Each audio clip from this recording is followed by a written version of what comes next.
క్రీస్తు సంఘములన్నయు మీకు వందనములు చెప్పుచున్నవి. Churches of Christ salute you.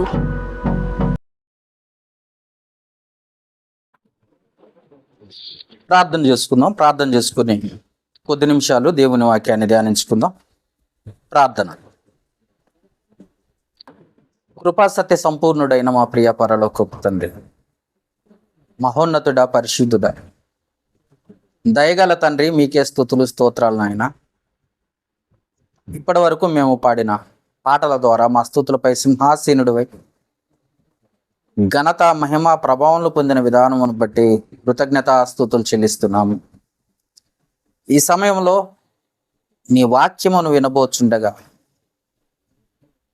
మా అందరికీ వినగలిగిన చెవిని, గ్రహించగలిగిన మంచి మనస్సును, అర్థం చేసుకునే జ్ఞాన వివేచనలు అనుగ్రహించాలి. అజ్ఞానుల వలె నీ మాటలను త్రోసిపుచ్చుక ప్రతి మాట కూడా మమ్మల్ని బ్రతికింపచేసి మా బాధల్లో నెమ్మది కలిగించి మా పాదములకు త్రోవ చూపించి పరలోకానికి నడిపించే మాటలు గనుక శ్రద్ధ కలిగి వినున్నట్లుగా మా అందరితో మీరుండి మీరే మాతో మాట్లాడి మమ్మల్ని బలపరిచి స్థిరపరచండి. మా బలహీనతల నుండి ఖండించి, గద్దించి, హెచ్చరించి, సరిచేసి మీకు ఇష్టమైన పాత్రగా మమ్మల్ని సిద్ధపరచుకోమని వేడుకుంటున్నాం.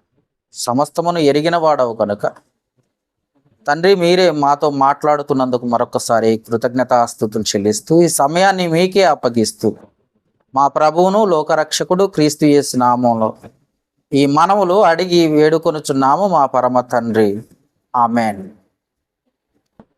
కూడి వచ్చిన దేవుని పిల్లలైన మీ అందరికీ కూడా మన ప్రభువును లోకరక్షకుడైన క్రీస్తు యేసు నామములో హృదయపూర్వక వందనాలు తెలియజేస్తున్నాం మీ అందరికీ. ఈ సమయాన్ని ఇచ్చిన దేవాది దేవునికి మొదటిగా కృతజ్ఞతాస్తుతులు చెల్లిద్దాం. ఈరోజు చిన్న అంశం మరి నేర్చుకోవటానికి ప్రయత్నం చేద్దాం. అంశం ఏంటంటే, దేవుని త్రాసులో నీ బరువు ఎంత?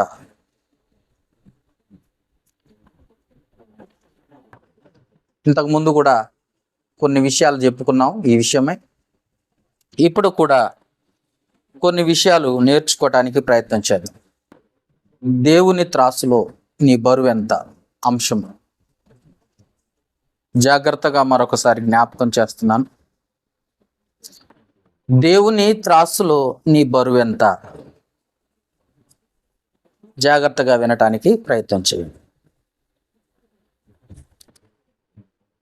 దేవుడు అనగానే నీతి న్యాయములు, పక్షపాతము, నావారు నీవారు అనే భావాలు లేనివాడు అన్న సంగతి మనం తెలుసుకోవాలి. దేవుడు అంటేనే పక్షపాతం లేనివాడు, నావారు నీవారు అనే ప్రాంతీయ భేదము లేనివారు, అలాగనే నీతి న్యాయములు కరెక్ట్గా జరిగించేవాడు అన్న సంగతి మనం తెలుసుకోవాల్సిన అవసరత కలిగింది. మనుషులు మాట కాదు కానీ దేవుని మాట కాడికి వచ్చినప్పుడు చాలా జాగ్రత్తగా ఉండాలి మనుషులు అన్నది మనం తెలుసుకోవాల్సిన అవసరత కలిగి ఉంది. న్యాయము భూమి మీద, న్యాయం గురించి ఆలోచిస్తే భూమి మీద మనుషులకు న్యాయస్థానాలు అనేవి ఉన్నాయి. మనుషులకు న్యాయస్థానాలు ఉన్నాయి. జిల్లా కోర్టులు ఉన్నాయి, హైకోర్టులు ఉన్నాయి, సుప్రీంకోర్టు దాకా పోవచ్చు. ఇంకా దీంట్లో కూడా ఏసీపీ కోర్టులు ఉన్నాయి, ఇంకా చాలా రకాల కోర్టులు కూడా ఉన్నాయి చేసే నేరమును బట్టి. కానీ దేవుని న్యాయానికి మనుషుల న్యాయస్థానాలకి చాలా తేడా ఉన్నదన్న సంగతి గుర్తుపెట్టుకోవాలి. మనుషుల న్యాయస్థానాలకి దేవుని న్యాయస్థానానికి చాలా వ్యత్యాసం ఉందన్న సంగతి తెలుసుకోవాలి. ఈ లోకంలో న్యాయదేవత అంటూ మనము ఏ కోర్టుకు వెళ్ళినా కనపడుతుంటుంది. కళ్ళకు నల్లగుడ్డ ఒకటి కట్టి చేతిలో త్రాసు పెట్టి ఇక్కడ న్యాయము సరిగ్గా త్రోచబడును అన్నట్టుగా ఒక న్యాయస్థానంలో, ఏ న్యాయస్థానానికి వెళ్ళినా ఈ లోకంలో ఆయా న్యాయస్థానాల్లో ఒక బొమ్మ మనకు కనపడుతూ ఉంటుంది. మీకు అర్థమయ్యే రీతిలో చెప్తున్నాను. ఎందుకంటే ఇక్కడ ఖచ్చితంగా న్యాయము ఖచ్చితంగా సరిగ్గా త్రోసపడుతుంది అని చెప్తా ఉంటాం. కానీ దేవుని న్యాయస్థానంలో అలాంటివి ఉండవు.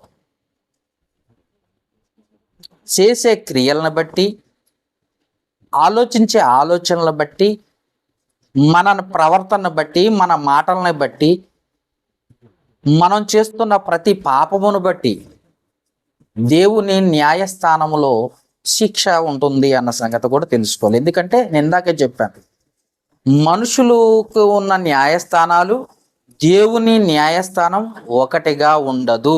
అది గుర్తుపెట్టుకోవాలి. ఉదాహరణకి ప్రసంగి గ్రంథము 3వ అధ్యాయము, ప్రసంగి గ్రంథము 3వ అధ్యాయము జాగ్రత్తగా మీరు పరిశీలించినట్లయితే ఈ లోక న్యాయస్థానమును గూర్చి దేవుడు చెబుతున్న మాట ఒకసారి పరిశీలిద్దాం. 3వ అధ్యాయము 16వ వచనాన్ని ఒకసారి పరిశీలిద్దాం. ప్రసంగి గ్రంథము 3వ అధ్యాయము 16వ వచనం. మరియు లోకమునందు విమర్శ స్థానమున దుర్మార్గత జరుగుటయు, న్యాయముండవలసిన స్థానమున దుర్మార్గత జరుగుటయు నాకు కనపడెను అన్న మాటను మనం చూస్తున్నాం. అంటే న్యాయముండే చాట దుర్మార్గత, దుర్మార్గత ఉండే కాడ న్యాయము ఇక్కడ కనపడుతుంది ఈ లోకంలో అని దేవుడు ఖచ్చితంగా చెప్తున్నాడు. ఎందుకు, ఎలా అంటే విమర్శలు ఉన్నాయి, వాదనలు ఉన్నాయి. ఇక్కడ వాదించుకునే వారున్నారు, విమర్శించే విమర్శలు ఉంటాయి దాంట్లో, కోర్టుల్లో. ఇవన్నీ మనకి ఇక్కడ కనపడతా ఉంటాయి. లాయర్ దగ్గరేమో అబద్ధం ఆడకుండా చెప్తారు ఈ లోకంలో, లాయర్ ఏమో కోర్టులో అబద్ధం ఆడతారు. బాగా గుర్తుపెట్టుకోండి, ఈ లోకంలో సంగతి చెప్తున్నాను. నేరస్తులు లాయర్ దగ్గరికి వెళ్ళి అబద్ధం ఆడకుండా చెప్తారు. కానీ అదే లాయర్ కోర్టులోకి వెళ్ళిన తర్వాత అబద్ధమాడి తన క్లయింట్ని లేదా ఆయన దగ్గరకు వచ్చిన వ్యక్తిని రక్షించటానికి డబ్బు కోసం ఎంతకైనా తెగించేవారున్నారు. ఈ మధ్య కాలంలో సుప్రీంకోర్టులో ఉన్న జడ్జి, అంటే మన సుప్రీంకోర్టులో ఉన్న లాయర్లను చూసినప్పుడు, అడ్వకేట్లను చూసినప్పుడు గంటకి దాదాపు 10 లక్షల నుండి 15 లక్షలు, 50 లక్షలు, ₹1,00,00,000 తీసుకునే వాళ్ళు కూడా ఉన్నారట మన సుప్రీంకోర్టు. బాగా ఆలోచించండి. ఈ లోకంలో న్యాయం జరుగుతుంది అని అంటే ఈ లోకంలో న్యాయం ఉండవలసిన చోట దుర్మార్గతను, దుర్మార్గత ఉండాల్సిన చోట న్యాయమును కనపడుతున్నాయి. వాటిని విమర్శించేవారు ఉన్నారు, వాటికి వాదనలు ఉన్నాయి, నిజమును అబద్ధం చేసే వాదనలు ఉన్నాయి, అబద్ధాన్ని నిజం చేసే వాదనలు ఉన్నాయి, జరుగుతున్నాయి అన్న సంగతి మనం చూస్తూ ఉన్నాం. అంతేకాకుండా దొంగ వైపు ఒక లాయరు మరియు న్యాయానికి ఒక లాయర్ ఉన్నాడు. ఇద్దరు కలిసి కోర్టులో జడ్జి ముందు వాదనలు జరుగుతూ ఉంటాయి. దొంగ వైపు ఉన్న లాయర్ ఏమో అసలు అతను దొంగే కాదని వాదిస్తాడు, న్యాయం వైపు ఉన్నవాడేమో ఇది న్యాయమని వాదిస్తాడు. ఒక్కొక్కసారి న్యాయం ఓడిపోయే పరిస్థితి కూడా ఉంటుంది ఈ లోకంలో అన్న సంగతి తెలుసుకోవాలి. చాలా విషయాల్లో జరిగిందన్న సంగతి కూడా మీరు తెలుసుకోవాల్సిన అవసరత కలిగి ఉన్నారు. మరి దేవుని దగ్గరకు వచ్చినప్పుడు దేవుని దగ్గర నీతి న్యాయములు వేరుగా ఉంటాయి అన్న సంగతి తెలుసుకోవాలి.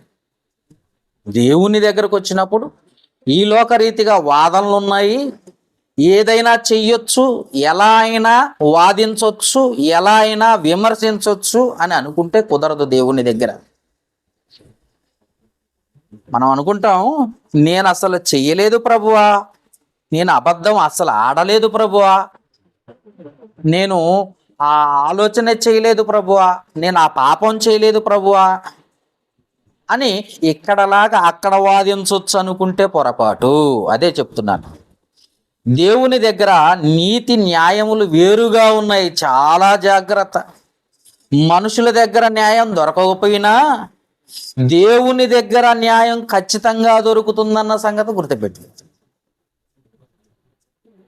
మనుషుల దగ్గర మోసపోయి అన్యాయం అయిపోయి పరిస్థితి చేజారిపోయినా, ఈ లోకాన్ని విడిచిపెట్టిపోయిన తర్వాత దేవుని దగ్గర ఖచ్చితంగా న్యాయం దొరుకుతుంది.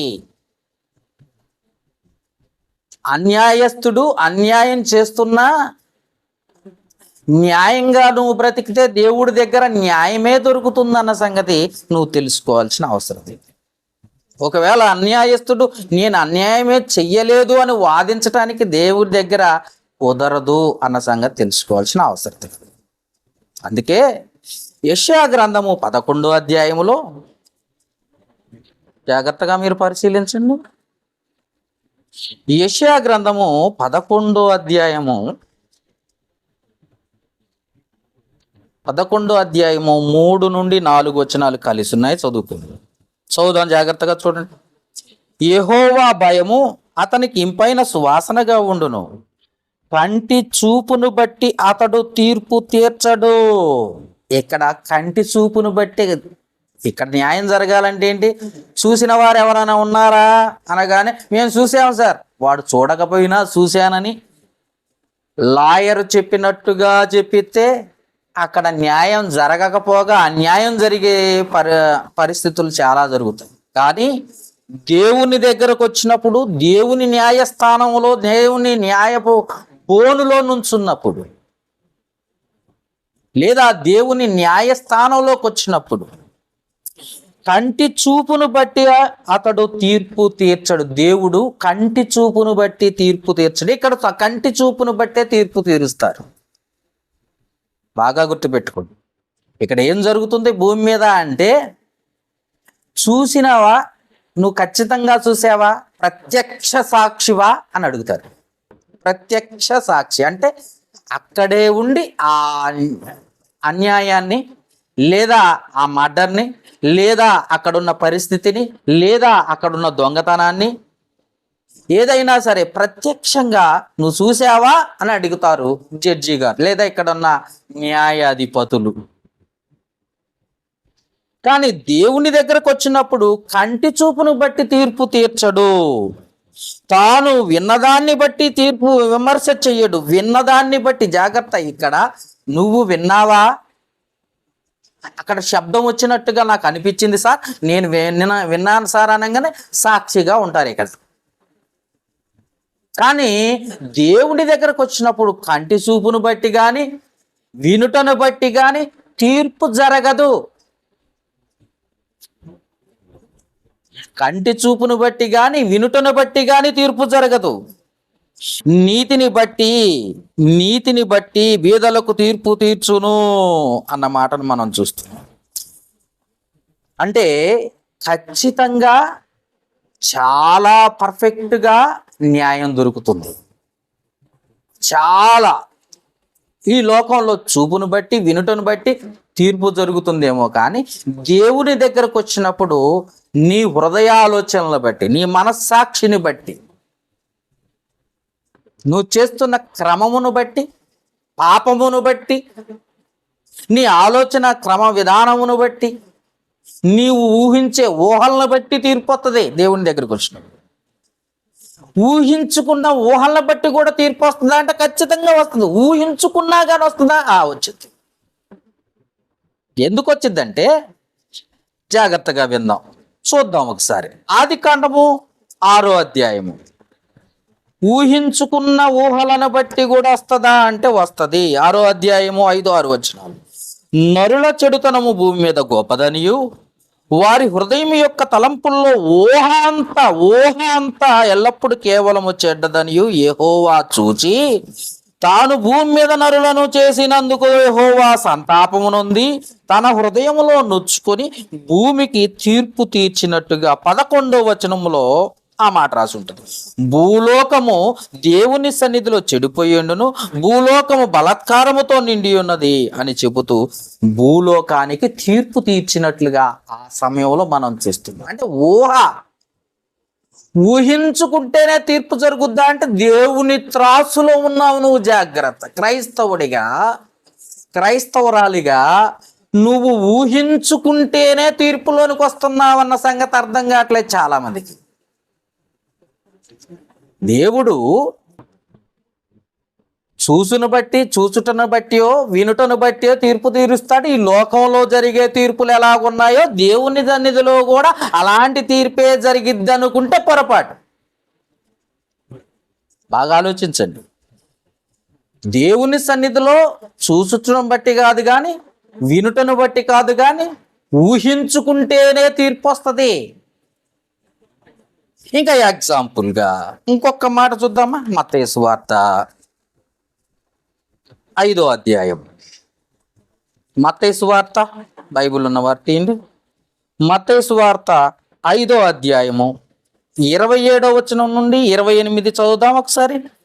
5వ అధ్యాయం. ఈడ ఊహించుకున్న ఊహను బట్టే, తలంపును బట్టి వస్తుంది. జాగ్రత్తగా చూడండి. వ్యభిచారము చెయ్యవద్దని చెప్పబడిన మాట మీరు విన్నారు కదా. నేను మీతో చెప్పినదేమనగా, ఒక స్త్రీని మోహపు చూపుతో చూస్తేనే, ఊహల్లో ఊహించుకొని చూస్తేనే, ఇక్కడ చూసిన ఊహించుకున్న దేవుని తీర్పులోనికి వచ్చేస్తారట. అంటే మనస్సులో హృదయములో అనుకున్నంత మాత్రం, చూడండి 28వ వచనం. నేను మీతో చెప్పినది ఏమనగా, ఒక స్త్రీని మోహపు చూపుతో చూసు ప్రతివాడు అప్పుడే తన హృదయమందు ఆమెతో వ్యభిచారము చేసిన వాడగును. అంటే చూసారా, ఊహించుకున్నా అలా చూసినా వెంటనే శిక్షలోకి వెళ్ళిపోయావు నువ్వు. దేవుని త్రాసులో ఉన్నావు నువ్వు, క్రైస్తవురాలిగా. అందుకే ఇక్కడ విమర్శలు జరుగుతాయి, లాయర్లు ఉంటారు, వాదిస్తారు. ఏదైనా లంచం ఇస్తే సరిపోతుంది, లేదా ఆ లాయర్కు ఫీజు కడితే సరిపోతుంది అన్నట్టుగా కాదు. కానీ దేవుని దగ్గరకు వచ్చేసరికి ఎంత కరెక్ట్గా ఉంటుందన్నది మీరు ఆలోచించాలి. దేవుని భయము లేకుండా, దేవుని యొక్క ఆలోచన లేకుండా, దేవుని యొక్క దేవుడు చూస్తున్నాడనే ఆలోచన లేకుండా మనుషులు ఏం చేస్తున్నారు? మనం ఆదివారం చర్చికి వెళ్ళిపోతున్నాం, వస్తున్నాం, ఏం పర్వాలేదు, కాబట్టి మనం ఊహించుకున్నా చూసినా దేవుడు క్షమిస్తాడు అని అంటే అస్సలు ఈ లోకరీతిగా అక్కడ దేవుని త్రాసులో అలాంటివి లేవు, అలాంటి తీర్పులు లేవు. దేవుని త్రాసులో మనం ఉన్నాం కాబట్టి చాలా జాగ్రత్తగా ఉండాలి. ఆయన అసలే పక్షపాతము లేనివాడు.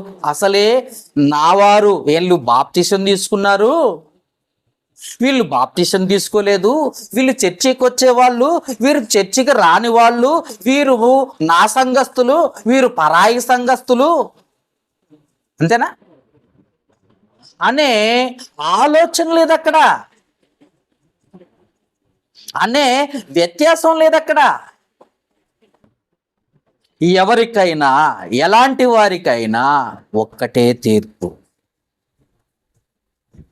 ఆయన త్రాసులో ఉన్నాం మనం, ఆయన చేతుల్లో ఉన్నాం మనం.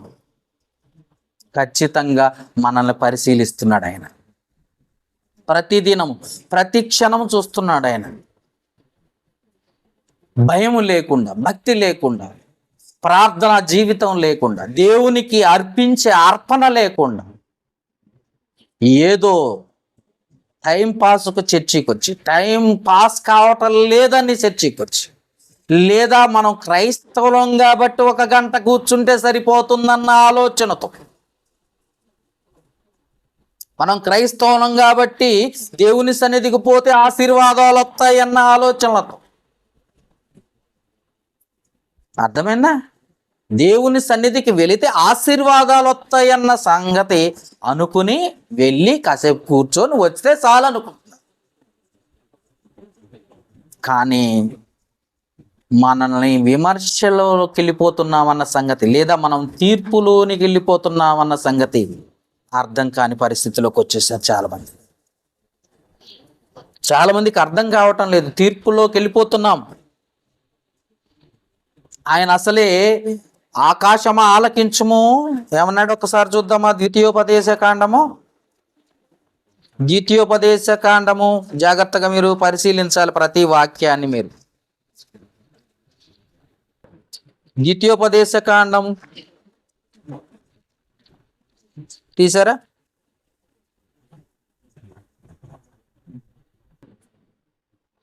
ద్వితీయోపదేశ కాండము 30వ అధ్యాయము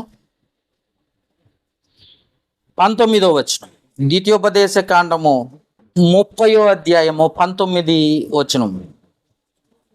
నేడు జీవమును మరణమును ఆశీర్వాదమును శాపమును నీ ఎదుట ఉంచి భూమి ఆకాశములను మీ మీద సాక్షులుగా పిలుచుచున్నాను అన్నాడు. సాక్షులు ఎవరట? భూమి ఆకాశమా? అవును, మరి ఇక్కడ సాక్షులు ఎవరెవరయ్యా? దొంగ సాక్ష్యాలు. ఇక్కడ ఎవరయ్యా అంటే దొంగ సాక్ష్యాలు. ఏదైనా ఎన్నైనా తెచ్చుకోవచ్చు. డబ్బులు ఇస్తే సాక్ష్యం చెప్పేవాళ్ళు చాలా మంది ఉన్నారు. అక్కడ అలాగా దేవుని లేదు. దేవుని దగ్గర మన క్రియలు, మన ఆలోచనలు, మన తలంపులు, మనం చేస్తున్న ప్రతి పనిని భూమి గమనిస్తుందట, ఆకాశము చూస్తుందట. ఇంకా యెషయా గ్రంథంలో కూడా అదే మాట, సేమ్ మాట రాసి ఉంటుంది. చూద్దాం ఒకసారి. యెషయా గ్రంథం 1వ అధ్యాయము. బైబిల్ ఉన్న వారందరూ తీయాలి. యెషయా గ్రంథము 1వ అధ్యాయం 2వ వచనం చూడండి ఒకసారి. 2వ వచనం. యెహోవా మాట్లాడుచున్నాడు, ఆకాశమా ఆలకించుము, భూమి చెవియెగ్గుము అంటున్నాడు. నువ్వు ఆలకించు. వాళ్ళు నా పిల్లలు. ప్రతిదినము ఏం చేస్తున్నారో పరిశీలించు. ప్రతిదినము ఏం మాట్లాడుతున్నారో భూమి చెవి ఎగ్గి విను. చెవి ఎగ్గి వాళ్ళు నీ మీదే ఉన్నారు, నీ మీద నివసిస్తున్నారు. నువ్వు క్రైస్తవుడిగా, క్రైస్తవురాలిగా దేవుని ఎదుట ఉండాల్సిన నీవు, దేవుని ఎదుట ఉన్నానన్న భయముతో జీవించాల్సిన నీవు ఎన్నిసార్లు దేవుని సన్నిధిలో నుండి తప్పిపోయావో, ఎన్నిసార్లు దొరికిపోయావో, ఎన్నిసార్లు అన్యాయంగా మాట్లాడావో, ఎన్నిసార్లు ఊహించుకున్నావో, ఎన్నిసార్లు నీ హృదయ ఆలోచనలు తప్పన చూసావో, దేవుని సన్నిధిలో నువ్వు తేలిపోతావు. సాక్షులుగా ఉన్నారు ఇక్కడ. సాక్షులుగా, మనుషులు కాదు, ఇక్కడ సర్వ సృష్టి సాక్ష్యంగా ఉంది. సర్వ సృష్టి సాక్ష్యంగా ఉంది. నువ్వు దొరికిపోతావు. అందుకే దేవుని త్రాసులో నీ బరువు ఎంతో నువ్వు చూసుకోవాలి. ఎప్పటికప్పుడు నీ బరువు ఎంతో ఎంతో, నా విశ్వాసం ఎంత, నా ప్రార్థన జీవితం ఎంత, నేను క్రైస్తవునిగా నా జీవితం ఎంతవరకు దేవునికి దగ్గరగా ఉంది, ఆత్మీయంగా ఉంది, ఆత్మ ఫలాలు ఫలించేటట్లుగా ఉందని పరిశీలించుకొని చూడకుండా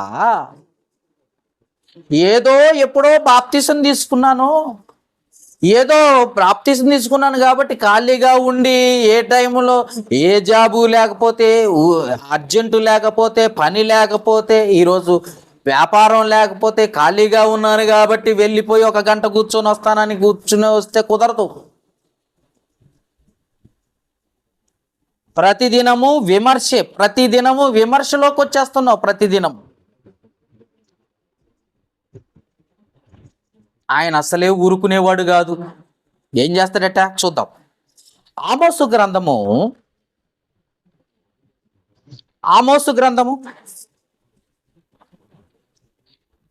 7వ అధ్యాయం. ఆమోసు గ్రంథము 7వ అధ్యాయము తీసారా?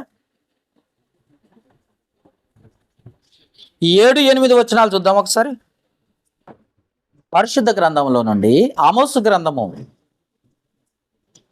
7వ అధ్యాయము 7-8. మరియు యెహోవా తాను మట్టపు గుండు చేత పట్టుకొని, ఎంత కరెక్ట్గా ఉన్నాడో చూడండి ఇక్కడ.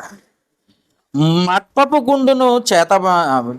గుండును పెట్టి చక్కగా కట్టబడిన ఏమంటే ఒక గోడ మీద నిలవబడి ఇట్లు దర్శన రీతిగా నాకు కనపడెను. ఆమోసు గారి గట దేవుడు ఎట్లా కనపడుతున్నాడో చెబుతున్నాడు పాపం ఆమోసు గారు. ఎలా ఉన్నాడట?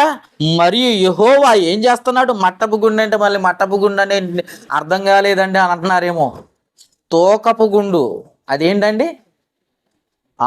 తాపీ మేస్త్రుల దగ్గర గోడ కట్టడానికి కరెక్ట్గా తూకం వేసి మరీ ఆ తూకం ద్వారా ఇటుక మీద ఇటుక పేర్చుకుంటూ పోయి గోడలు కడతారు.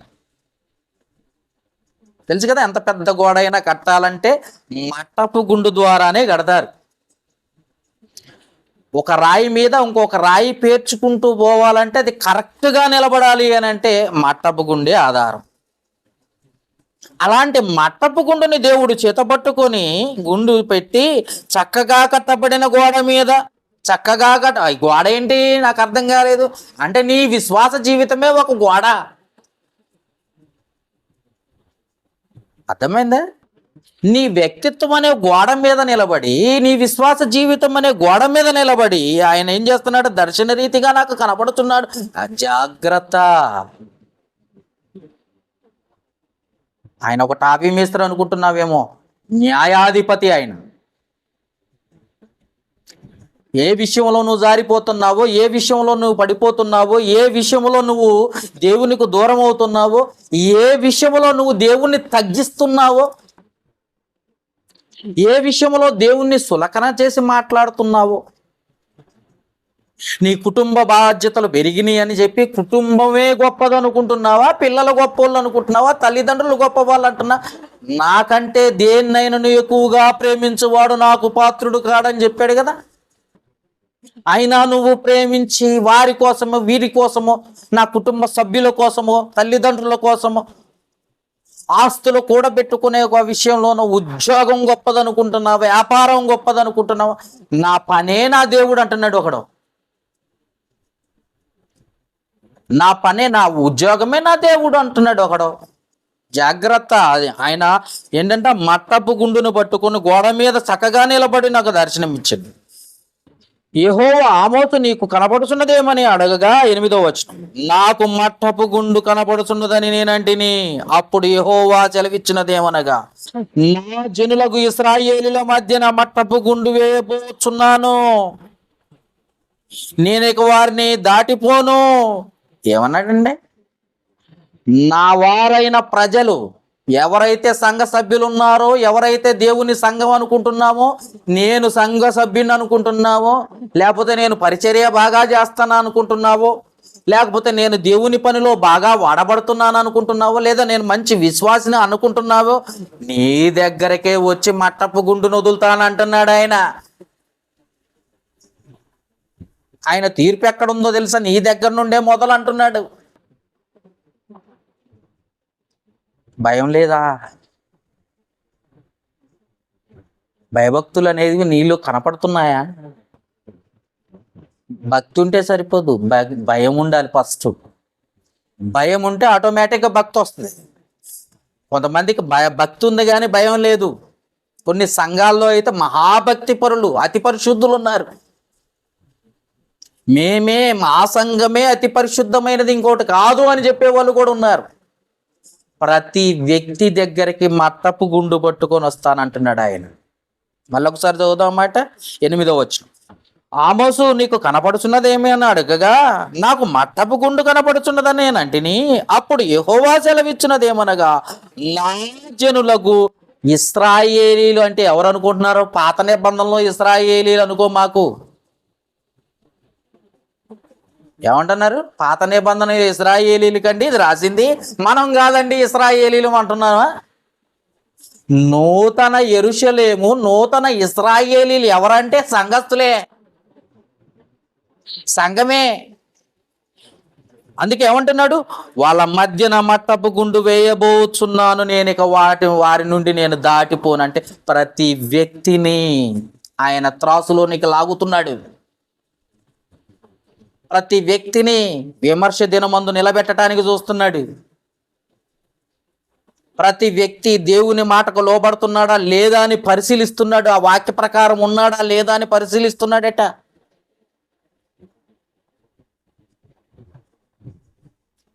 దీన్ని మట్టపు గుండె అనేసరికి దాన్ని ఏమంటారు తెలుసా? కొలమానపు రాయి అని కూడా అంటారు. అందుకే దాన్నట వంకర కాకుండా, గోడలు వంకర పోకుండా కరెక్ట్గా ఖచ్చితంగా నిలబడేటట్టుగా ఉండటానికి చూసే మట్టపు గుండును, కొలమానపు రాయిని తీసుకొచ్చి నీకు పెడితే, నీ దగ్గరకు వస్తే నీ విశ్వాసం జారిపోతుందా? నీ విశ్వాసం పర్ఫెక్ట్గా ఉన్నావా? నీ ప్రార్థనా జీవితం, నీ ఆత్మీయ జీవితం కరెక్ట్గా ఉందా? నువ్వు కరెక్ట్గా ఫలిస్తున్నావా? దొరికిపోతావా? ఇందాక చెప్పానుగా, ఆకాశమా ఆలకించు చెవిగు అని చెప్పి వాటిని సాక్షులుగా పెట్టడమే కాక ఈయన ఖాళీగా ఉండకుండా ఈయన కూడా మట్టపు గుండు పట్టుకొని తిరుగుతున్నాడు. ప్రతి వ్యక్తి దగ్గరికి వస్తున్నాడు, పరిశీలిస్తున్నాడు. ప్రతి వ్యక్తి దగ్గరకు వస్తున్నాడట. ప్రతి వ్యక్తి దగ్గరికి అయినా కానీ ఇంత భయం లేదు, ఇంత ఆలోచన లేదు. దేవుడు చూస్తున్నాడు, దేవుడు నన్ను తీర్పులోనికి తీసుకెళ్తాడన్న ఆలోచన లేదు. తీర్పులోనికి వెళ్ళిపోతే నేను నరకంలో పడిపోతానన్న భయం లేదు వీళ్ళకి. ఏం పర్వాలేదు, ఇలా ఉంటే సరిపోతుంది, ఇలా చేస్తే సరిపోతుంది. ఇలా దేవుడు ప్రతిదినము నన్ను పరిశీలించడలే. ఏమంటే ఒకసారి చూద్దాం, ఒకసారి పరిశీలిస్తుందో లేదో చూద్దాం ఒకసారి. కీర్తనల గ్రంథం 17వ అధ్యాయము 2వ వచనం 3వ వచనం చదువుదాం. కీర్తనల గ్రంథం 17వ అధ్యాయం 2, 3 వచనాలు చూద్దాం. 17వ అధ్యాయం కీర్తనల గ్రంథం 17వ అధ్యాయము 2, 3 వచనాలు. నీ సన్నిధి నుండి నాకు తీర్పు వచ్చునుగాక, నీ కనుదృష్టి న్యాయముగా చూచును. 3వ వచనం, రాత్రి వేళ నీవు నన్ను దర్శించి నా హృదయమును పరిశీలించితివి, నన్ను పరిశోధించితివి, నీకు ఏ దురాలోచన కానరాలేదు. నోటి మాట చేత నేను అతిక్రమింపలేదు, మనుషుల కార్యముల విషయమైతే తప్పించుకోవడానికి అవకాశమే లేదంటున్నాడు కింద వచనంలో. ప్రతిదినం వస్తున్నాడా? ప్రతిదినమట రాత్రి వేళ నన్ను దర్శించి, 3వ వచనం, నా హృదయమును పరిశీలించి మట్టపు గుండు తీసుకొని వస్తున్నాడు ఆయన. ఉదయం నుండి రాత్రి వరకు, పడుకునే వరకు నీ నోటి మాటలు, నీ క్రియలు, నీ ఆలోచన, నీ తలంపులు ఎలాగున్నాయో పరిశీలించడానికి, సరిచేయడానికి. ఎక్కడ వంకరగా ఉన్నావు, ఎక్కడ దేవుని ఎదుట దేవుని కాకుండా లోకానికి లొంగిపోయావో అన్నీ చూస్తున్నాడు, అన్నిటినీ పరిశీలిస్తున్నాడు.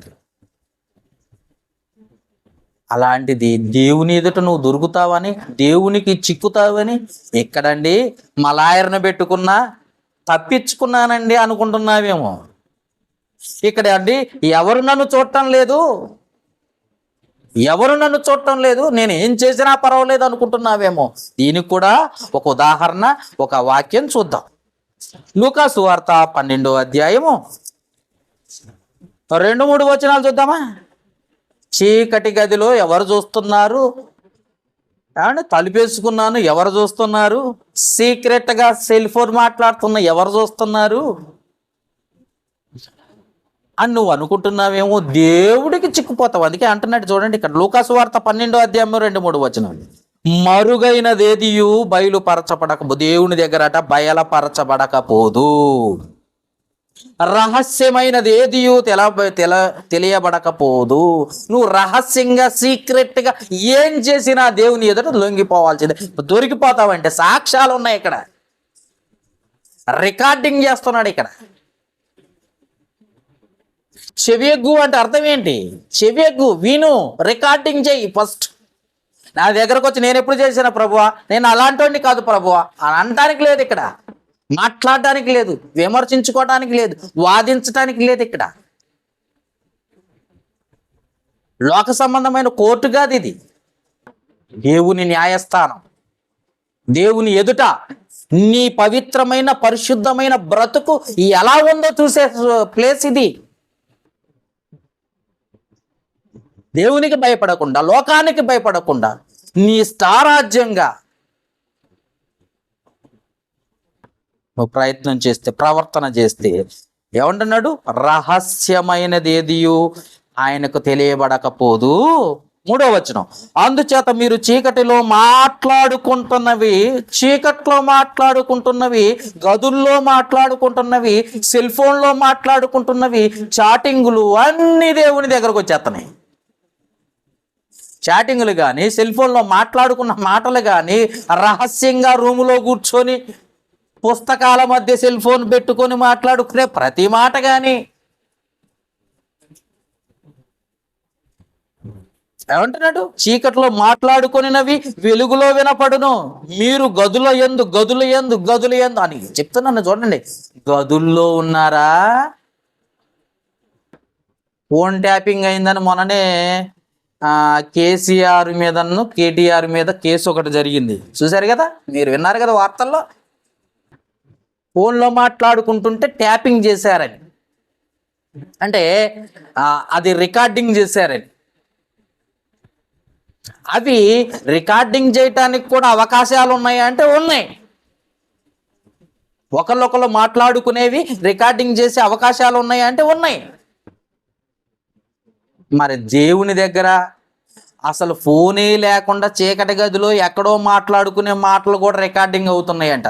ఇక్కడ ఫోన్లో మాట్లాడితే రికార్డింగ్ అయితే, ఇక్కడ చీకటి గదిలో సీక్రెట్గా ఇద్దరే మాట్లాడుకున్న మాటలు కూడా రికార్డింగ్ అవుతున్నాయంట. మరి దేవుడు గొప్పవాడా, మనుషులు గొప్పవాళ్ళ? మీకు అర్థమైందా నేను చెప్పే మాట? ఫోన్లో 2 మొబైల్లో మాట్లాడుకుంటున్న మాటలు రికార్డింగ్ని చేసి ట్యాపింగ్ చేసి విన్నారు అని కేసు అయింది. అది చాలా పెద్ద కేసు.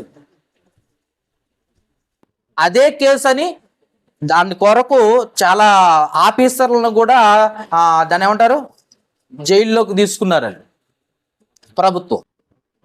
కానీ ఇక్కడ దేవుని దగ్గరకు వచ్చినప్పుడు ఇక్కడ ఫోన్లు కూడా లేవు. జాగ్రత్తగా వినాలి. 3వ వచనం లూకాసు వార్త 12వ అధ్యాయం 3వ వచనంలో ఇక్కడ ఫోన్లు కూడా లేవు. ఇద్దరే మాట్లాడుకుంటున్నారు. మూడో వ్యక్తి లేరు ఇక్కడ. ఇద్దరే మాట్లాడుకుంటున్నారు. ఆ మాటలు రికార్డింగ్ అవుతున్నాయంట. మీరు గదుల యందు చెవిలో చెప్పుకొనుచున్నవి మిద్దెల మీద చాటింపబడును అన్నాడు. చెవులో చెప్పుకుంటున్నా రికార్డింగ్ అయిపోయి మిద్దెల మీద కేకలేసి దేవుడికి చెప్తున్నాయంట. ఇక నువ్వు విమర్శ దేని ఎట తప్పించుకుంటా? దేవుని త్రాసులో ఉన్నావన్న సంగతి తెలియక నువ్వు ఇష్టం వచ్చినట్టుగా చేస్తే, ఒక క్రైస్తవురాలిగా, యవనస్తుడిగా ఒకవేళ పెళ్ళైనా కానీ ప్రియురాలతో మాట్లాడుతున్నావు, రికార్డింగ్ అయిపోతుంది. ఇక్కడ ఏం చేసినా రికార్డింగ్ అవుతున్నాయి. ఒకరిని ఎలా మోసం చేయాలని, వాడిని ఎలా లేపేయాలని ప్రయత్నం చేస్తున్నావు, అన్ని రికార్డింగ్ అయిపోతున్నాయి దేవుని దగ్గర. తప్పించుకోవడానికి లేదు ఇక్కడ. అందుకే దేవుని త్రాసులో నీ బరువు ఎంతో ప్రతిదినము పరిశీలించుకుంటున్నాడు ఇక్కడ. అందుకే మన సబ్జెక్ట్ ఏంటంటే, దేవుని త్రాసులో నీ బరువు ఎంత. ఆయన అసలే తోకపు గుండు పట్టుకొని, మట్టపు గుండు పట్టుకొని ఆయన రెడీగా ఉన్నాడు. ప్రతిదినం వస్తున్నాడు, ప్రతిదినం పరిశీలిస్తున్నాడట. ప్రతిదినము నిన్ను పరిశీలిస్తుంటే నువ్వు ఎక్కడ ఎన్నిసార్లు తప్పిపోయావు, ఎన్నిసార్లు భ్రష్టుడు అయిపోయావు. ఒకసారి ఆయన దృష్టిలో, మనుషుల దృష్టిలో గొప్ప విశ్వాసవే, నటిస్తావు కదా. ఈ లోకంలో మనుషుల ముందు నటిస్తారు, కానీ దేవుని దృష్టిలో దొరికిపోతున్నావు నువ్వు ఇక్కడ.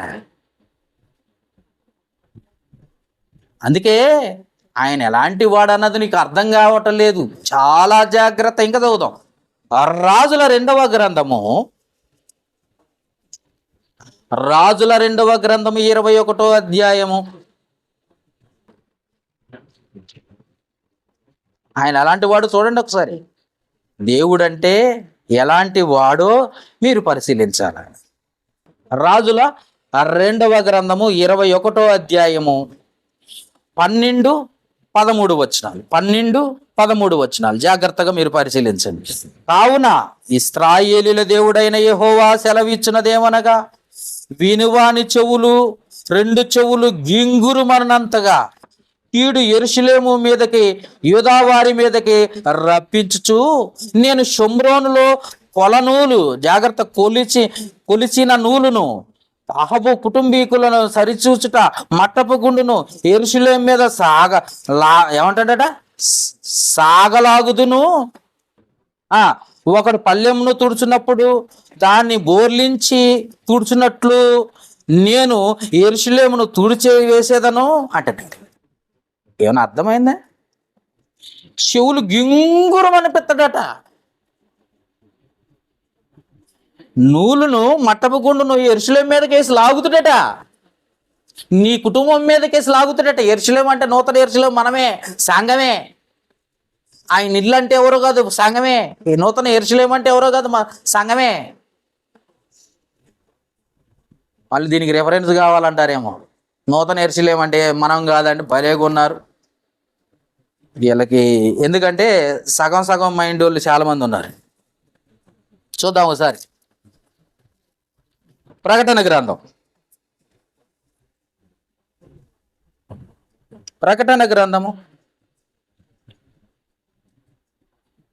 21వ అధ్యాయము. ఇది సంఘం గురించి చెప్తున్న మాటలు. 21వ అధ్యాయం 1వ వచనం. అంతటా నేను కొత్త ఆకాశమును కొత్త భూమిని చూసితిని. మొదటి ఆకాశం మొదటి భూమి అంటే పాత జీవితాలు గతించిపోయినవి, సముద్రం ఇక లేదు. మరియు నేను నూతన యెరూషలేము అను పరిశుద్ధ పట్టణము తన భర్త కొరకు అలంకరింపబడిన పెండ్లి కుమార్తె వలె సిద్ధపరచబడిందంట. ఏది? వధువు. వధువు అంటే ఎవరు? సంఘం. సంఘం అంటే ఎవరు? నీవే. నువ్వంటే ఎవరు? నీ కుటుంబ సభ్యులు. సంఘం. అది గుర్తుపెట్టు. నేను పోయినసారి చెప్పాను ఒకసారి. సంఘం అంటే నీ కుటుంబమే ముందు సంఘం. ఆ తర్వాత అనేక కుటుంబాలు, అనేక సంఘాలు, అవన్నీ కలిసి ఒక సార్వత్రిక సంఘంగా ఏర్పడటానికి వచ్చారు. ఇక్కడ కూర్చున్నారు. ఒక్కొక్కరు ఒక్కొక్క కుటుంబ సభ్యులు. వాళ్ళందరినీ ఒక్కొక్క సంఘంగా దేవుడు చిన్న చిన్న సంఘాలు అవి. ఒక కుటుంబం, ఒక సంఘం, చిన్న చిన్న సంఘాలు. ఇవన్నీ కూడా ఒక సార్వత్రిక సంఘంగా, ఒక శరీరంగా ఏర్పడటానికి సంఘానికి వచ్చారు. సంఘమే ఆయన శరీరం. ఇక్కడ ఒక్కటే సంఘంగా ఏర్పడటానికి వచ్చారు మీరు. ఆ సంఘాన్ని ఏమంటున్నాడంటే, తన భర్త కొరకు సిద్ధపడి ఎదురు చూసే వధువు, పెండ్లి కుమార్తెట. అది సంఘం, నూతన యెరూషలేము. అలాంటి సంఘం మీదకి ఈయన ఏం చేశాడు దేవుడు? నూలును మట్టపు గుండును యెరూషలేము మీద వేసి గుంజుతానంట. సంఘం మీదకేసి అంట. నీ ఇంటి మీదకే, నీ మీదకి కూడా వస్తుంది అది.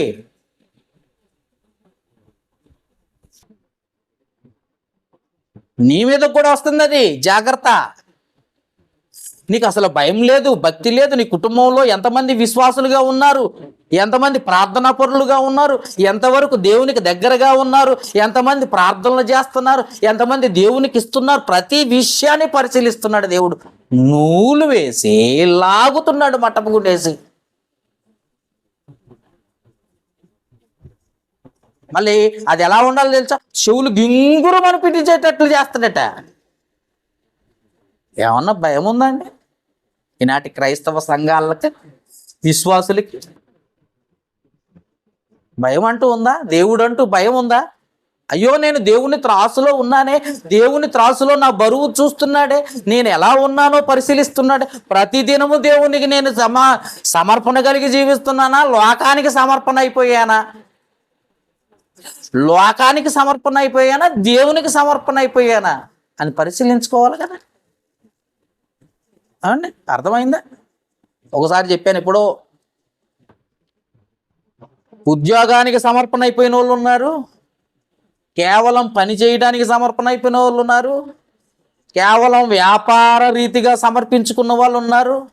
ఎందుకంటే పొద్దున్నే లేచి ఉద్యోగం, పొద్దున్నే సాయంత్రం వస్తారు, మళ్ళీ అమ్మనే స్నానం చేసి ఒక ముద్ద అన్నం తినేసి హాయిగా పడుకుంటారు, మళ్ళీ పొద్దున్నే లేచి డ్యూటీ. సమర్పణ. వ్యాపారం కూడా అంతే, పని కూడా అంతే. పొద్దున్నే లేచి పని భోజనం పట్టుకొని వెళ్ళిపోతారు, పనికి పోతారు కొంతమంది, మళ్ళీ సాయంత్రం వస్తారు, భోజనాలు సిద్ధపరుచుకుంటారు, అంతో ఇంతో తినేసారు, పడుకుంటారు, మళ్ళీ పొద్దున్నే లేచి పని. సమర్పణ. ఇంకా దేవుడు ఎక్కడ ఉన్నాడు? సంపూర్ణమైన సమర్పణ కావాలి, నీ శరీరాన్ని అర్పించుకోవాలని దేవుడు చెప్పలా? రోమిలకు రాసిన పత్రిక 12వ అధ్యాయం 1వ వచనంలో, సజీవ యాగముగా నిన్ను నీవు సమర్పించుకో, ఇది నిజమైనది, ఇది ఖచ్చితమైనది సహోదరులారా అని పౌలు గారు చెబితే ఏ రోజన్నా విన్నావా? మరి మట్టపు గుండేసి లాగడా, చెవులు గింగురు అనిపించడా? దేవుడంటే భయం లేదు, దేవుడంటే భక్తి లేదు.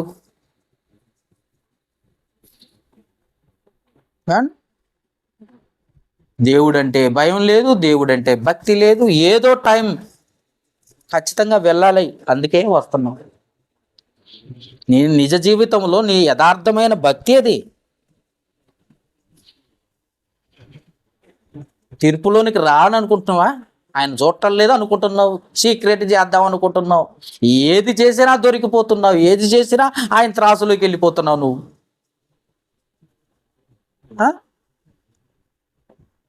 మాట మాట మాట కూడా తీర్పులోనికి వస్తుంది. అటు చూడండి ఒకసారి, నేను అది కూడా చెప్తాను. మత్తయి సువార్త 12వ అధ్యాయం, మత్తయి సువార్త 12వ అధ్యాయం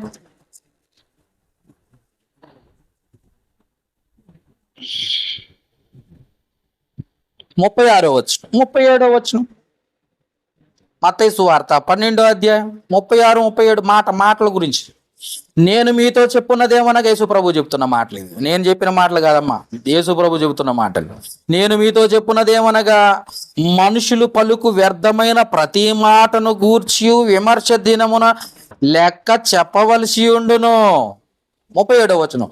నీ మాటలను బట్టి నీతిమంతుడు అనియు తీర్పు తీర్చబడదువు, నీ మాటలను బట్టి అపరాధి అనియు తీర్పు పొందుదువు అన్నాడు అక్కడ. అర్థమైందా? నీ మాటలను బట్టే నువ్వు మంచోడుగో చెడ్డోడో డిసైడ్ చేసేస్తాడట దేవుడు. తీర్పులోనికి అట్లా నెట్టేస్తాడు నరకంలోకి. తీర్పు అంటే మరొక తీర్పు అనుకోబాకండి. అర్థమైందా? ఏం మాట్లాడుతున్నావో మొత్తం రీజన్ తీస్తున్నాడు ఇక్కడ. రోజు పొద్దున్న నుండి సాయంత్రం వరకు ఆయన డ్యూటీ అది. ఏం డ్యూటీ చేస్తున్నాడు చూడండి ఒకసారి. యోహాను సువార్త 5వ అధ్యాయం, యోహాను సువార్త 5వ అధ్యాయం 17వ వచనం, 5వ అధ్యాయం 17వ వచనం. యోహాను సువార్త 5వ అధ్యాయం 17వ వచనం. అయితే యేసు, నా తండ్రి ఇది వరకు పని చేయుచున్నాడు, నేనును చేయుచున్నానని వారికి ఉత్తరం ఇచ్చింది. ఏం చేస్తున్న పని అంటే ఆయన చేస్తున్న పని. ఆయన ఏంది తూకం వేసిలాగు మట్టపు గుండేసి లాగేస్తున్నాడు. ఆయన రోజు భూమి మీద ఉన్న ప్రతి వ్యక్తిని పాపాల చిట్టా ఎక్కువైపోతే వాడిని లేపేస్తున్నాడు, భయపెడుతున్నాడు, గద్దిస్తున్నాడు, మంచం పెట్టిస్తున్నాడు, ఇంకా లొంగలేదా లేపడేస్తున్నాడు భూమి మీద లేకుండా. ఎన్నో రకాల ప్రయత్నం అన్నీ చేస్తున్నాడు ఆయన. చెవులు గింగురు అనిపించేటట్టుగా చేస్తున్నాడు. అయినా భయం లేదు, భక్తి లేదు, అయినా సమర్పణ లేదు, అయినా ఆ ఫలించే జీవితం లేదు, అయినా దేవుడు అంటూ చూస్తున్నాడన్న ఆలోచన లేదు. అవునా? సామెతల గ్రంథం, సామెతల గ్రంథం, సామెతల గ్రంథం 11వ అధ్యాయం,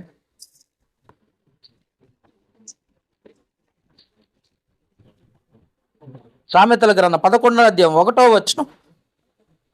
దొంగ త్రాసు యెహోవాకు ఏయము, సరి అయిన గుండు ఆయనకిష్టము అనగానే వెంటనే గుణదల పోయి గుండు కొట్టించుకోవటం అనుకుంటున్నారు చాలా మంది.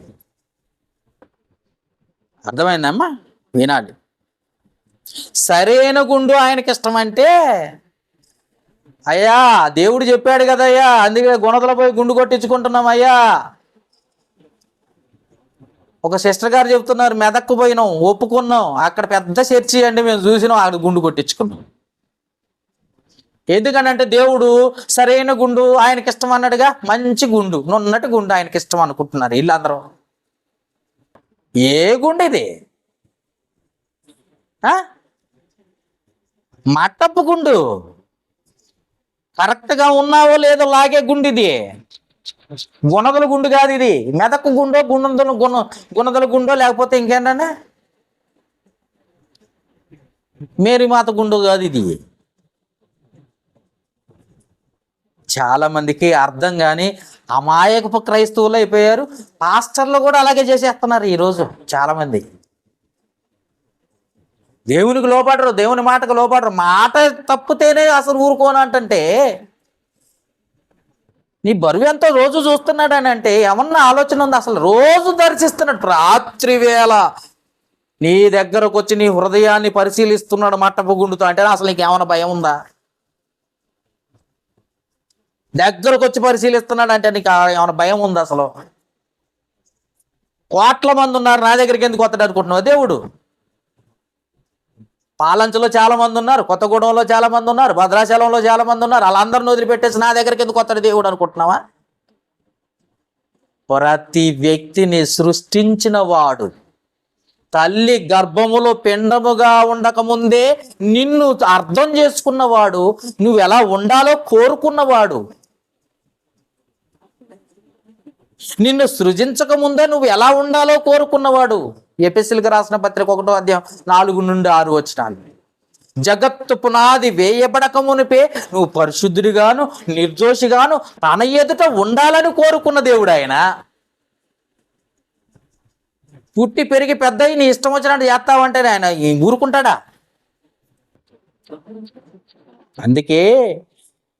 అందుకే దొంగ త్రాసు యెహోవా కేయము అంటే ఎదుటి వారిని మోసం చేస్తారు. అది చాలా ఏయం, ఆయనకు అస్సలు నచ్చదట. మోసపు మాటలు మాట్లాడతారు, అబద్ధాలు ఆడుతూ ఉంటారు. మోసం చేయడానికి కావాల్సింది అబద్ధమే. మోసం చేయటానికి అబద్ధం ఒకటన్ను, పొగడతలు. పొగిడి మోసం చేసేవాళ్ళు కొంతమంది అయితే అబద్ధాలు ఆడి మోసం చేసేవాళ్ళు కొంతమంది. అందుకే దొంగ త్రాసు యెహోవాకు హేయము. సరైన గుండు ఆయనకి ఇష్టం అంటే గుండ్లు కొట్టించుకోమని కాదా? మట్టపు గుండు వేస్తే కరెక్ట్గా నువ్వు ఉండటం ఆయనకి ఇష్టం. తీర్పులోనికి వెళ్ళిపోతున్నావు, భయం లేకుండా జీవిస్తున్నావు, భయం లేకుండా భయభక్తులు లేకుండా జీవిస్తున్నావు, ప్రార్థన లేకుండా జీవిస్తున్నావు. వాక్యం చదవవు, నీకు గుర్తుంటే వాక్యం చదువుతావు, లేకపోతే నిద్రపోతావా? భయం లేదా? దేవుని భయం ఉందా? దేవుని భయం లేని ఏమనండి నెబుకద్నెజరు, దేవుని భయం లేదట. అహంకారం గర్వం ఎక్కువైపోయిందంట.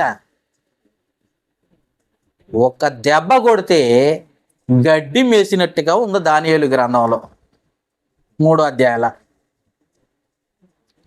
ఒక్కటే దెబ్బ కొడితే గడ్డి మేసాడట నెబుకద్నెజరు. ఒక చక్రవర్తి, మాదియ పార్సీకుల చక్రవర్తి. ఒక చక్రవర్తినే గడ్డి మేపించినప్పుడు నిన్నెంత, నువ్వెంత, నేనెంత? దేవుని దృష్టిలో నువ్వు నేను ఎంత? ఎప్పుడన్నా ఆలోచించావా? న్యాయం అనే కొలనూలతో ఆయన చూస్తున్నాడన్న సంగతి తెలుసా? మట్టపు గుండు పట్టుకున్నాడని తెలుసా? చెవులు గింగురు అనిపిస్తాడన్న సంగతి తెలుసా? గింగురు అనగానే వెంటనే దేవుడా నన్ను క్షమించు, దేవుడా నన్ను క్షమించు, దేవుడా నన్ను స్వస్థపరచు అంటే కుదరదు. గింగురు అనేది అప్పుడే. ఏదైనా బలమైన దెబ్బ తగిలితే గింగురు అంటదంట చెవులు. ఏదైనా ప్రమాదం జరిగించితే, ఆ కాలో చెయ్యో ఇరిగితే గింగురం అంటదట. అప్పటి వరకు గింగురం అందదు. ఏదైనా షాక్ కొడితేనే గింగురం అంటది, అంతే కదండి. అప్పటిదాకాట దేవుని భయం లేదట, అందుకే గింగురం అనిపిస్తున్నాడు. అర్థమైందా? ఆయనకు నచ్చే పనులు, ఆయన కోరుకున్న పనులు చేస్తానని చర్చిలోకి వచ్చావు, బాప్తిసం తీసుకున్నావు, క్రైస్తవుడిని అంటున్నావు, దేవుని బిడ్డని అంటున్నావు. పేరుకు మాత్రమే దేవుని బిడ్డగా ఉంటే రోజు పరిశీలించేవాడు జాగ్రత్త. నువ్వు దేవుని బిడ్డగా ఉన్నా పరిశీలిస్తాడు, దేవుని బిడ్డగా లేకపోయి అన్యుడిగా ఉన్నా పరిశీలిస్తాడు. ప్రతి వ్యక్తి దగ్గరకు వస్తాడు. అది క్రైస్తవులే కాదు, ప్రతి వ్యక్తి దగ్గరకు వస్తాడు ఆయన. నీ పాపాన్ని బట్టి, నీ అధికమైన క్రియలను బట్టి. అది కూడా చెప్పాం కదా చాలాసార్లు. ప్రసంగి గ్రంథం 7వ అధ్యాయం 17వ వచనం, అధికముగా దుర్మార్గపు క్రియలను చెయ్యకము, నీ కాలానికి ముందుగా నువ్వు ఎలా చనిపోదు అంటే అర్థం ఏంటి? ఆడు మంచోడా చెడ్డోడా, క్రైస్తవుడా అన్యుడా, మరొకడా ఎవడైనా కానీ భూమి మీద ఉన్నాడు, నువ్వు దుర్మార్గపు అధికంగా చేసావా, నీ కాలానికంటే ముందే భూమి మీద లేకుండా చేసేస్తాడు. అది క్రైస్తవంలో ఒకరినే లేపేస్తాడండి దేవుడు అంటే కాదు. లేదు, అందరికీ ఒకటే తీర్పు. ఆయనకు పక్షవాతం లేదు. క్రైస్తవులు నావారు, క్రైస్తవులు కానివారు నావారు కాదు. భూమి మీద ఉన్న సర్వమానవాళి ఆయన బిడ్డలే, ఆయన వారే, ఆయన పిల్లలే. ప్రతి వాడికి ఆయనే తీర్పు తీర్చేది. ప్రతి వాడిని చేతుల్లో, ఆయన చేతుల్లోనే ఉన్నాడు ప్రతి వాడు కూడా. అర్థమైందా? యెషయా గ్రంథము 28వ అధ్యాయము 17వ వచనం. యెషయా గ్రంథము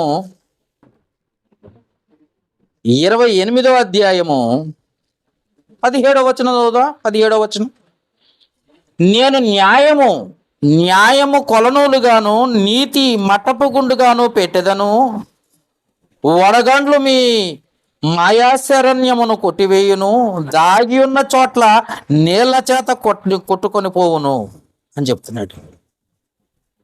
ఏమన్నాడు? నేను న్యాయమను కొలనూలను నీతి అను మట్టపు గుండు పెట్టేస్తాడట. నీతి మట్టపు గుండు అంటే ఇప్పుడు అసలు రూపం వచ్చింది. మట్టపు గుండు అనగానే మనం అనుకున్నట్టు పొలమానపు రాయి కాదు, అది నీతి. ఆన్సర్ ఏంటో తెలుసా? నేను మట్టపు గుండు పట్టుకుంటా. మట్టపు గుండు అండి. ఆయన ఏమైనా తూకమేస్తాడా, టాపీ మేస్తాడా? ప్రభువా నువ్వేమన్నా బిల్డింగ్లు ఏమైనా కడుతున్నావా ప్రభు, నువ్వు అవి పట్టుకొని తిరుగుతున్నావు అంటావు. కాబట్టి మట్టపు గుండుకు అర్థం నీతి అని చెప్తున్నాడు. కొనలు వేసి గుంజుతానంటున్నావు ప్రభువా, అసలు కొలనూలు అంటే ఆ దారంతో నీకేం పని ప్రభువా అని నువ్వు అడుగుతావని ఏమన్నాడు? న్యాయం అనేది కొలనూలు. రెండిటికి అర్థం అది. నువ్వు న్యాయంగా ఉన్నావా, నీతిగా ఉన్నావా, ఈ రెండిటిని నీ నుండి కోరుకుంటున్నాడు ఆయన. ఎందాక నుండి చెప్పాడు మట్టపు గుండని, దాని అర్థం ఏంటో నాకు తెలియదు ప్రభువా. న్యాయము నీతి, మట్టపు గుండేమో నీతి, కొలనూలు వచ్చేసి న్యాయం. నీలో నీతి న్యాయాలు ఉన్నాయా, భయభక్తులు ఉన్నాయా అని పరిశీలిస్తాడట ఆయన.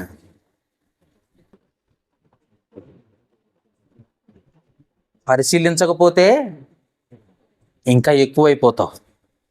పరీక్షించకపోతే నువ్వు త్రోవ తప్పిపోతావు. అందుకే జాగ్రత్త. ప్రతి దినము, ప్రతి క్షణము దేవుని ఎదుట ఉన్నామన్న సంగతి గుర్తుపెట్టుకోవాలి. నా నీతి గల మాటలు, న్యాయం గల మాటలు, ధర్మశాస్త్రానికి లోబడి జీవిస్తున్న, వాక్యానికి లోబడి ఉంటున్నావా లేదా అని, వాక్యానుసారంగా ఉంటున్నావా లేదా అని పరిశీలిస్తున్నాడు. మనం కూడా బైబిల్ ప్రకారం ఉన్నామా, వాక్యానుసారంగా ఉంటున్నామా? 66 పుస్తకాలు కలిగిన ఈ బైబిల్లో ఏమి రాయబడ్డాయో దేవుని మాటలు ఆ ప్రకారం నేను జీవిస్తున్నానా లేదా? నా ఆత్మీయ స్థితి బలంగా ఉందా లేదా? నేను ఆయన త్రాసులో ఉంటున్నాను,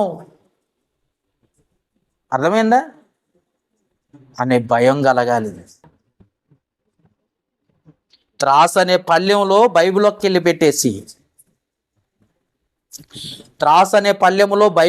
పెట్టేసి, నీ క్రియల్ని, నీ నీతి న్యాయాలు ఒక్కెళ్ళి పెడితే నీ పరిస్థితి ఏంటి? అందుకే బైబిల్ బైబిల్ బైబిల్ ఎందుకు ఇచ్చాడు అనుకుంటున్నావు? తీసి అలమారలో పెట్టుకోవడానికా, బీరువాలో పెట్టుకోవడానికా, లేకపోతే బ్యాగులో పెట్టి చదువుకోవడానికి అనుకుంటున్నావా? అందుకే జాగ్రత్త.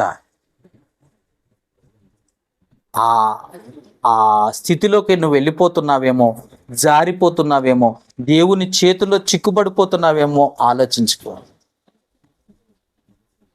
ఆ రెండిటిని ఒక త్రాసులో, ఒక బైబిల్ పట్టుకొని, ఓ బైబిల్ని ఒక పల్లెములో, ఒక దానిలో నీ నీతి క్రియలు, నీ భయభక్తులు కలిగిన జీవితాన్ని ఒక త్రాసులో వేసి చూస్తే నీ బరువెంతో నువ్వేంటో తెలిసిపోతుంది. నీ క్రియలేంటో నువ్వేంటో తెలిసిపోతుంది. అందుకే జాగ్రత్త. దేవుడు ప్రతిదినము చూస్తున్నాడు. బెల్షాజర్ అనే ఒక చక్రవర్తి, ఈయన కూడా చూడండి ఒకసారి. దానియేలు గ్రంథము చూడండి. ఈయన కూడా పట్టించుకోకుండా నా ఇష్టం వచ్చినట్టు చేద్దాం అనుకున్నాడట. ఈయన కూడా ఏం చేశాడో చూడండి ఒకసారి. బెల్షాజర్ని దానియేలు గ్రంథం 5వ అధ్యాయం 24వ వచనము చూద్దామా. దానియేలు గ్రంథము 5వ అధ్యాయం 24వ వచనం నుండి చూద్దాం. కావున ఆయన ఎదుట నుండి ఒక అరచెయ్యి వచ్చి ఈ వ్రాతను వ్రాసిన శాసనం ఏమిదనగా, మెన్నే మెన్నే టేకెల్ ఉపార్సిన్. ఈ వాక్య భాగం ఏమనగా, మిని అనగా దేవుడు నీ ప్రభుత్వ విషయంలో లేఖ చూసి దాన్ని ముగించును. 26వ వచనం. టేకిల్ అనగా ఆయన నిన్ను త్రాసులో తోచగా నీవు తక్కువగా కనబడితివి. పెరెస్ అనగా నీ రాజ్యము నీ యొద్ద నుండి విభాగింపబడి మాదీలకు పార్సీలకు ఇవ్వబడును అని చెప్తున్న మాటను చివరికి వచ్చేసరికి చంపేశాడట. 30వ వచనంలో ఏమన్నాడు? ఆ రాత్రి అందే కల్దీయుల రాజగు బెల్షాజర్ను హతుడాయెను అన్నాడు. దేవుని ఎదుటికొచ్చినప్పుడు త్రాసులో ఉన్నాడా? బెల్షాజరు ఉన్నాడు. మెనీ టేకిల్ పర్సన్ ఆయన త్రాసులో వేసి చూశాడు. నన్ను కూడా అదే త్రాసులో వేసి చూస్తాడు. బెల్షాజర్కి ప్రత్యేకంగా ఒక త్రాసు తయారు చేశారు బంగారంతో. నాకెందుకండి, నన్నెందుకు తోస్తాడు అనబాకు. నన్నెందుకు తోస్తాడండి దేవుడు? నేను క్రైస్తవుణ్ణి, క్రీస్తు రక్తమందు కడగబడిన బాప్తిసం తీసుకున్న క్రైస్తవుణ్ణి, నన్నెందుకు తోస్తాడు అనబాకు. నీలాంటి వాళ్ళని ఏమన్నాడు చూడండి ఒకసారి. యోహాను రాసిన మొదటి పత్రిక 1వ అధ్యాయం. నీలాంటి వాళ్ళ కొరకే ఈ మాట రాయించాడు. చూడండి ఒకసారి. యోహాను రాసిన మొదటి పత్రిక 1వ అధ్యాయం 10వ వచనం. మనము పాపము చెయ్యలేదని చెప్పుకొని నీ ఎడల ఆయనను అబద్ధికునిగా చేయువారమగుదుము, మరియు ఆయన వాక్యం మనలో ఉండదు. అది అసలు నేను ఏ పాపం చేయలేదు, నేను రోజు పర్ఫెక్ట్ అన్నావు అనుకో, దేవుణ్ణి అబద్ధికుని చేద్దాం అనుకుంటున్నావా? ఆయన అబద్ధం ఆడుతున్నాడు అనుకుంటున్నావా? ఆయన అసలే ఆకాశం ఆలకించమని సాక్షుల్ని పెట్టిన వాడిని అబద్ధికుని చేద్దాం అనుకుంటున్నావు, వాదిద్దాం అనుకుంటున్నావు, విమర్శ చేద్దాం అనుకుంటున్నావా? ఒకసారి ఆలోచించు. నువ్వు చీకట్లో మాట్లాడుకున్న గదులు యందు రహస్యంలో చెవులో చెప్పుకున్న మాటలను కూడా రికార్డింగ్ చేసి పెట్టుకున్నవాడిని అబద్ధికుని చేద్దాం అనుకుంటున్నావా? అంటే నీలో వాక్యం లేదన్న సంగతి నీకు అర్థం కావట్లేదు. అదే నీలో వాక్యం ఉండదు అని ఎందుకన్నాడు అనుకున్నావు? నీలో వాక్యం లేదు. నేను పాపమే చేయలేదు అనుకుంటున్నావేమో. ప్రతిదినం ఎన్ని పాపాలు చేస్తున్నావు? ఊహించుకుంటేనే పాపం అని చెప్పాను, చూస్తేనే హృదయంలో పాపం అని చెప్తున్నాడు ఇక్కడ. ఇలాంటి ఎన్ని చేసి ఉంటావు? ఎన్ని అబద్ధాలు ఆడి ఉంటావు? ఎన్ని తలంపులు ఆడి ఉంటావు? ఒకసారి ఆలోచించు. ఒక క్రైస్తవుడు దేవునికి ఇవ్వకుండా ఎన్నిసార్లు తప్పించుకొని ఉంటావు? ఏదో సాధిద్దాం అనుకుంటున్నావేమో. ప్రతి దినము నిన్ను లెక్కిస్తున్నాడు ఆయన. బెల్షాజరు లెక్కలో తప్పిపోయినాయి. బెల్షాజరు తక్కువైపోయాడు. నువ్వు తక్కువైపోతావేమో, తక్కువైపోయినావేమో. బెల్షాజరు తేలిపోయాడు ఇక్కడ.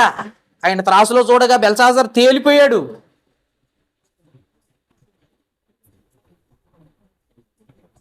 నెబుకద్నెజరు గడ్డి మేసాడు, గర్వంతో నేనేం గొప్పవాడిని అనుకున్నాడు. నెబుకద్నెజరు గడ్డి మేసాడు, బెల్షాజర్ తేలిపోయాడు. అంటే దేవుని త్రాసు ఉందా? ఉంది. నిన్ను బైబిల్ని ఒక పక్కన, వాక్యాన్ని ఒక పక్కన, నీ నీతి క్రియలని ఒక పక్కన పెట్టుకొని నిన్ను ఒక పక్కన పెడితే పరిస్థితి ఏంటి? తేలిపోతున్నావేమో. ఉందా భయము? దేవుని భయము, ఆలోచన ఉందా నీకు? అసలు దేవుడు అంటే, దేవుని దృష్టిలో ఉన్నానా? దేవుడు చూస్తున్నాడన్న ఆలోచన ఉందా? ఎంత ఇస్తున్నాను, ఏం చేస్తాను, ఏం క్రియలు కలిగి ఉన్నాను, ఏం ఊహించుకుంటున్నాను, ఏం చేసినా నాకు శిక్షే రాదు. ఒక ఆయన చెబుతున్నాడు, క్రీస్తు యేసునందున్న వాడికి ఏ శిక్షా విధియు లేదు అని చెప్పిన దేవుడే నీ క్రియలను బట్టి నీకు ప్రతిఫలం ఎత్తనన్నాడు. అనలేదా? ఒకసారి చదువుదాం రండి. రోమీయులకు రాసిన పత్రిక, బైబిల్ తీయండి ఒకసారి. రోమీయులకు రాసిన పత్రిక 8వ అధ్యాయం 1వ వచనం చదవండి. కాబట్టి ఇప్పుడు క్రీస్తు యేసునందున్న వారికి ఏ శిక్షా విధియు లేదు. ఈ మాట చూపిస్తున్నాడు మహానుభావుడు. వెరీ గుడ్ నాన్న, సూపర్.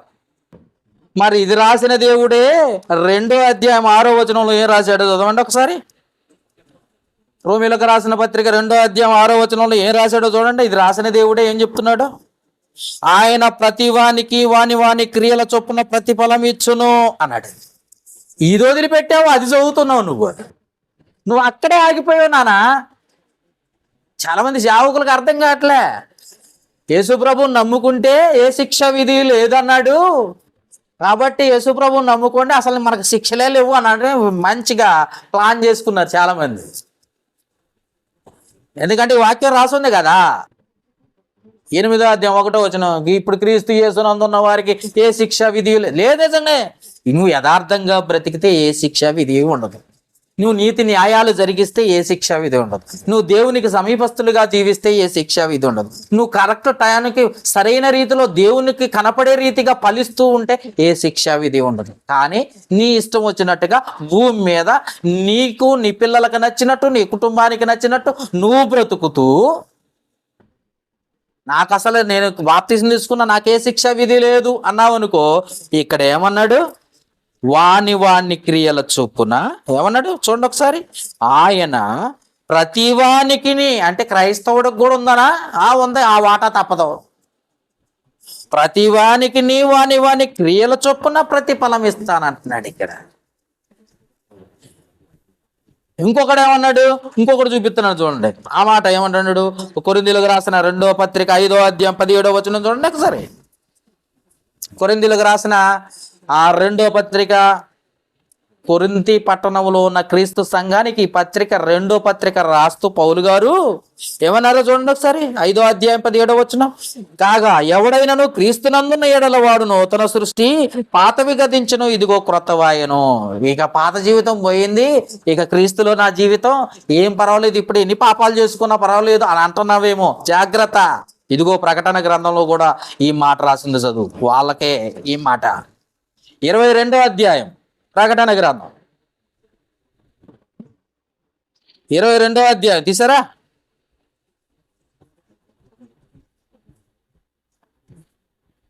11వ వచనం, అన్యాయము చేయువాడు ఇంకనూ అన్యాయమే చేయనిమ్ము, అపవిత్రుడైన వాడు ఇంకనూ అపవిత్రుడిగానే ఉండనిమ్ము, నీతిమంతుడు ఇంకనూ నీతిమంతుడిగానే ఉండనిమ్ము, పరిశుద్ధుడు ఇంకనూ పరిశుద్ధుడిగానే ఉండనిమ్ము.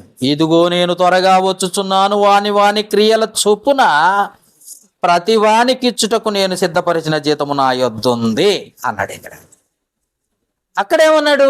నూతన సృష్టి అన్నాడు. ఇక్కడేమన్నాడు? నా దగ్గర జీతం ఉంది అన్నాడు. నువ్వు అది చదువుకొని ఆగిపోతే అట్ట నానా? చాలా మందికి అర్థం కావట్లే, అక్కడే ఆగిపోయారు ఈరోజు. తర్వాత జరిగే శిక్ష, తర్వాత నీ ఆయన త్రాసులు నీ బరువు తేలిపోతున్నావు.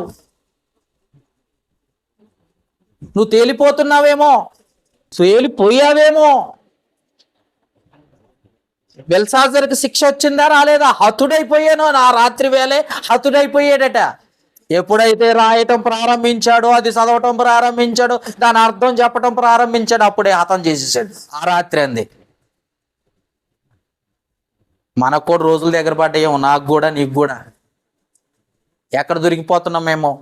పరిశీలించుకోవాలి కదా క్రైస్తవులుగా, దేవుని బిడ్డలుగా. ఒక క్రైస్తవుడిగా, ఒక దేవుని బిడ్డగా, ఆత్మీయుడిగా, దేవుని బిడ్డనని చెప్పుకుంటున్న వాడిగా ప్రతిదినము పరిశీలించుకోవాలి కదా.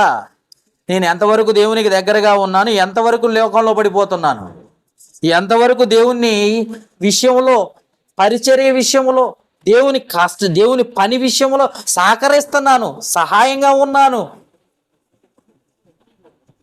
ఎన్ని విషయాల్లో నేను తప్పిపోయాను. ప్రతి దినము నూలు అంటారు, మట్టపు గుండు తీసుకొస్తున్నాడు, నూలు తీసుకొచ్చి చూస్తున్నాడు, గింగురు అనిపిస్తాడు. ఎప్పుడో తప్పించుకుందాం అనుకుంటున్నావా? వాదించుదామని అనుకుంటున్నావా? ఈ లోకంలో వాదించవచ్చేమో కానీ దేవుని దగ్గర వాదించడం కుదరదు. అన్ని సాక్ష్యాలతోటి పకడ్బందీగా చక్కగా అన్ని లెక్క తేల్చి చూపిస్తాడు నీకు. ఇంకెక్కడ తప్పించుకుంటావు నువ్వు? ఎక్కడ పోతావు నువ్వు? ఏమన్నాడు? లేదు లేదు, నాకు సాతాను ఫ్రెండు, నేను సాతాను గాడి బ్యాచి, నేను తప్పించుకోవటానికి చాలా ఛాన్సులు ఉన్నాయి, సాతానుగాడు నన్ను తప్పిస్తాడు అని అనుకుంటున్నావేమో. వాడికి నీకు ఒకటే లెక్క. చూడండి ఒకసారి, కీర్తనల గ్రంథము 50వ అధ్యాయము, కీర్తనల గ్రంథం 50వ అధ్యాయము 21 నుండి చదువుకుందాం. కీర్తనల గ్రంథం 50వ అధ్యాయం 21, 22 వచనం. 21, 22 వచనం. ఇట్టి పనులు నీవు చేసినను నేను మౌనంగా ఉండినని, అందుకు నేను కేవలము నీ వంటి వాడినని నువ్వు అనుకుంటివి. అయితే నీ కన్నులు ఎదుట ఈ సంగతులను నేను వరుసగా ఉంచి నిన్ను గద్దించెదను. ఏం మనిషిని అనుకుంటున్నావా? లేకపోతే సాతానుగాడి క్రియలు జరిగిస్తే ఒప్పుకుంటాడులే, ఏం కాదులే అనుకుంటున్నావా? ఇవన్నీ నీ కళ్ళెదుట పెడతాను అంటున్నాడు. నేను త్రాసులో పెట్టి ఇవన్నీ నీ కళ్ళెదుటే పెడతాను అంటున్నాడు. నువ్వు ఎడ తప్పించుకుంటావు? అసలు తప్పించుకోవడానికి అవకాశం ఉందా నీకు? పోని ఏమన్నాడు? 2వ వచనం చూడండి ఒకసారి. ఒకవేళ వాదిస్తాను, మర్చిపోయానని ఎదురుస్తానన్నావు అనుకో, దేవుని మరచువారులారా దీన్ని యోచించుకున్నది. లేని ఎడల నేను మిమ్ముని చీల్చివేయుదును, తప్పించువాడు ఒకడును లేకపోవును అన్నాడు. సాతానుగాడు వచ్చి రక్షిస్తాడు అనుకో, వాడిని చీల్చేస్తా, నిన్ను చీల్చేస్తాను అంటున్నాడు. ఇంకా నువ్వు ఏడ తప్పించుకుంటావు చెప్పుక? నువ్వెన్ని క్రియలు చేసినా నేను మౌనంగా ఉన్నాను, ఏమి చెయ్యడు దేవుడు అని అనుకుంటున్నామేమో. నీ గురించి ఈ మాట కూడా నీ గురించి చూద్దాం ఒకసారి. కీర్తనల గ్రంథము 7వ అధ్యాయము 11వ వచనము. కీర్తనల గ్రంథము 7వ అధ్యాయం 11వ వచనము నుండి చదువుదాం. న్యాయమును బట్టి ఆయన తీర్పు తీర్చును. న్యాయంగానే పోతాడు. నువ్వు క్రియలను బట్టే తీర్పు వస్తుంది, నువ్వు చేసిన పనులను బట్టే వస్తుంది, నీ భక్తిని బట్టి వస్తుంది, భయం లేని నీ జీవితాన్ని బట్టి వస్తుంది, ఫలింపని నీ జీవితాన్ని బట్టి వస్తుంది, నీ ఆత్మీయ జీవితాన్ని బట్టి తీర్పు. అందుకే న్యాయమును బట్టి తీర్పు తీర్చును. ఆయన ప్రతిదినము కోపపడు దేవుడు. ఆయన ఎవడో అన్నాడు, ఆయన కరుణామయుడు, దయామయుడు, ప్రేమామయుడు. అసలు ప్రేమ అంటే దేవుడే ప్రేమ. నిజమే. ఎప్పటి వరకు? నువ్వు పాపం చెయ్యనంత వరకే, నువ్వు యథార్థంగా ఉన్నంత వరకే ప్రేమామయుడు, ప్రేమ అయిన దేవుడు. నువ్వు పాపం చేసుకుంటూ పోతూ ఉన్నావు అనుకో, అబద్ధమాడుకుంటూ పోతున్నావు అనుకో, నీ నోటి మాటల ద్వారా మోసపు మాటలు మాట్లాడుతున్నావు అనుకో. ఇప్పుడు ప్రతిదినము కోపపడు దేవుడు అన్నాడు. ఇప్పుడు ఏమన్నాడు? ప్రతిదినము కోపపడు దేవుడు. ఒకడును కూడా మల్లని ఎడల, మారని ఎడల, మల్లని ఎడల, మారని ఎడల, మారు మనసు పొందని ఎడల ఆయన తన ఖడ్గమును పదును పెట్టి, తన విల్లును ఎక్కువ పెట్టి దాన్ని సిద్ధపరిచి ఉన్నాడు. వాని కొరకు మరణ సాధనములు సిద్ధపరిచి ఉన్నాడు. తన అంబులను అగ్ని బాణములను చేసి ఉన్నాడట. నువ్వు ఏడపోతావు? అన్నీ రెడీ చేసుకుని కూర్చుంటే తప్పించుకుందాం అనుకుంటున్నావా? జారిపోయాను, ఏ క్షమాపణ ఉంది? ఎందుకంటే ప్రతివాడు చెప్పే మాట ఇదే, క్రీస్తు యేసునందున్న వాడికి ఏ శిక్షా విధి లేదు, ఏ శిక్షా విధి లేదు, ఏ శిక్షా విధి లేదు. శిక్షా విధి లేనన్న దేవుడే వాని క్రియల చొప్పున ప్రతిఫలం ఇస్తానన్న ఎందుకంటాడు? జీతం నా దగ్గరే ఉందని ఎందుకంటాడు? తీర్పు ఎందుకు తీరుస్తాడు? ప్రతిదినం ఎందుకు కోపడతానంటున్నాడు? ఇది అర్థం కావట్లేదు జనానికి. ఇంకా 9వ అధ్యాయం 8వ వచనం కూడా చూడండి. కీర్తనల గ్రంథం 9వ అధ్యాయం 8వ వచనం. 9వ అధ్యాయం 8వ వచనం. యెహోవా నీతిని బట్టి లోకమునకు తీర్పు తీర్చును, ఈ యథార్థతను బట్టి ప్రజలకు న్యాయము తీర్చును అంటున్నాడు. నీతి అంటే మట్టపు గుండు, ఇందాక చెప్పుకున్నాం కదా. నీతి అంటే మట్టపు గుండు, న్యాయం అంటే కొలనూలు. గుర్తుపెట్టుకో, న్యాయం అనే కొలనూలు, నీతి అంటే మట్టపు గుండు. ఈ రెండింటిని బట్టి తీర్పు జరుగుతుంది. ఇంకా 50వ అధ్యాయము కీర్తనల గ్రంథం 50వ అధ్యాయం 6వ వచనం. కీర్తనల గ్రంథం 50వ అధ్యాయం 6వ వచనం. దేవుడు తానే న్యాయకర్త అయి ఉన్నాడు, ఆకాశము ఆయన నీతిని తెలియజేయుచున్నది. జాగ్రత్త, ఆయన ఎలాంటి వాడు నువ్వు ఒకసారి పరిశీలించు. అన్నీ చెబుతాయి, ప్రకృతిలో ఉన్న ప్రతిదీ చెప్తుంది ఆయన గురించి. నీకు అర్థం కావట్లే. ఏమన్నాడు? మొన్న ఒక బ్రదర్ చెప్పిన మాట గుర్తు చేస్తున్నాను. అన్నిటికీ తెలివి తక్కువ ఉన్నాడు. ప్రకృతిలో ఉన్న ప్రతి జంతువుకి తెలివి తక్కువట, చాలా తక్కువ. కానీ అన్నిటికీ మించిన తెలివి మనిషికి ఉందట. కాబట్టి దేవుణ్ణి ఎక్కడ ఎలా మోసం చేయాలో బాగా తెలిసిన వాడు సాతానుగాడు నేర్పించిన క్రియలన్నీ నేర్చుకుని, మొదట దేవుడు యథార్థంగానే పుట్టించాడు, తర్వాత వివిధ తంత్రాలు కల్పించుకొని ఎదుగుతున్నా కొద్దీ, వయసు వస్తున్నా కొద్దీ రకరకాలుగా మాట్లాడటం నేర్చుకొని, రకరకాల క్రియలు నేర్చుకొని సాతాను దగ్గర వీడు తప్పిపోయి దేవుని ఎలా మోసం చేద్దామని ప్లాన్లో ఉన్నావేమో. జాగ్రత్త, నువ్వు తప్పించుకునే అవకాశం లేదు. నువ్వు దేవుని త్రాసులో ఉన్నావన్న సంగతి గుర్తుపెట్టుకో. ద్వితీయోపదేశ కాండం 32వ అధ్యాయం 40వ వచనం చదువుకొని ముగించుకుందాం. ద్వితీయోపదేశ కాండం 32వ అధ్యాయం 32వ అధ్యాయం తీసారా? 40వ వచనం చదువుకుందాం. 40వ వచనం చదువుకొని ముగించుకుందాం. ద్వితీయోపదేశ కాండం 32వ అధ్యాయం 40, 41 కలిసి ఉన్నాయి, చదువుకుందాం. 32వ అధ్యాయం.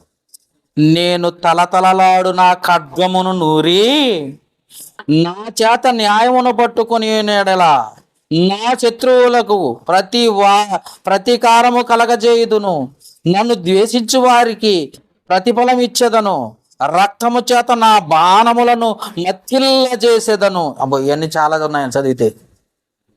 మొదటి మాట చాలు మనకి. నేను తలతలలాడు ఖడ్గము నూరి రెడీగున్నా.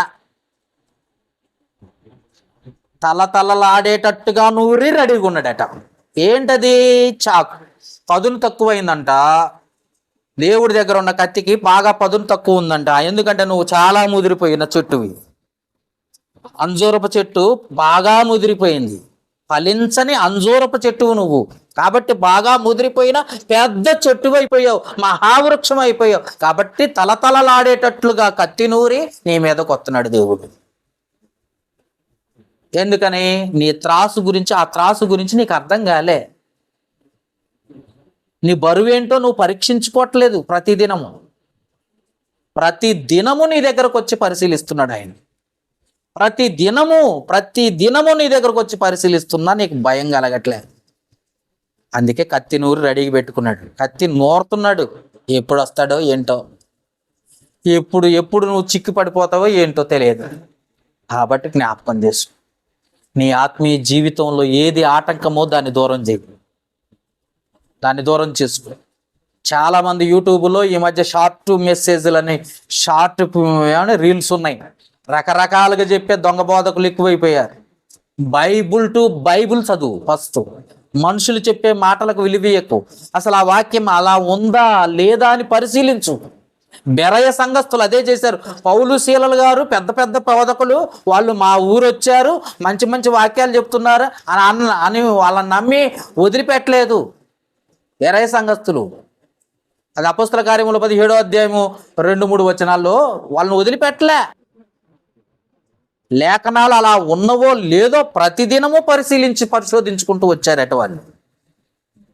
ఈ మధ్య కాలంలో ఎక్కువగా బైబిల్ తీయటం కంటే షార్ట్ మెసేజ్లు, బైబిల్ తీయటం కంటే యూట్యూబ్ మెసేజ్లు, ఈ రకరకాలు వీళ్ళు డబ్బు సంపాదించుకునే పాస్టర్లు వీళ్ళందరూ. అందుకే ఎక్కడ చూసినా ఇలాంటి వాళ్ళ బాగా గుర్తుపెట్టుకోండి. నేను ఆయన ప్రశ్న వేశాడు పాపం, విద్యాధర్రావు విజయవాడ సహోదరుడు ఒక ప్రశ్న వేశాడు. క్రీస్తు సంఘానికి జరుగుతుందా? మందిరాలు కూలగొట్టే మందిరాలలో క్రీస్తు సంఘం మందిరం ఉందా, లేకపోతే ఆ సాతానుగాడు కట్టిన మందిరాలా అని అడిగాడు. నిజమే, ఎక్కడ క్రీస్తు సంఘం మందిరం కూలినట్టు లేదు. ఎక్కడ క్రీస్తు సంఘం సేవకుడు కూలినట్టుగా దెబ్బ తిన్నట్టుగా లేదు. ఎందుకంటే ఉన్నది ఉన్నట్టు చెప్తాడు. వీళ్ళు ఏంటంటే లేనివి ఉన్నట్టు చెప్తాడు. ఎందుకంటే మనుషులు పోగేసుకోవటం కోసం. వాస్తవమే, ఉన్నది ఉన్నట్టుగా నువ్వు పరిశీలించుకో. నీ ఆత్మీయ జీవితానికి అవసరం, చాలా అవసరం. ఎవడో చెప్పాడండి, మా పాస్టర్ చెప్పాడండి, మా అమ్మగారు చెప్పారండి చెప్పకో.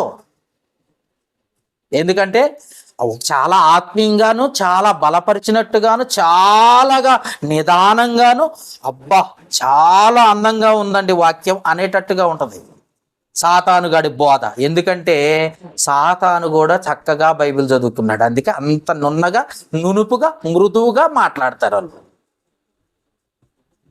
దేవుని మాటలు ఎలా ఉంటాయి తెలుసా? సూటిగా, సుత్తి లేకుండా ఉంటాయి. మధ్యలో జోకులేసి హల్లెలూయా అరవరు.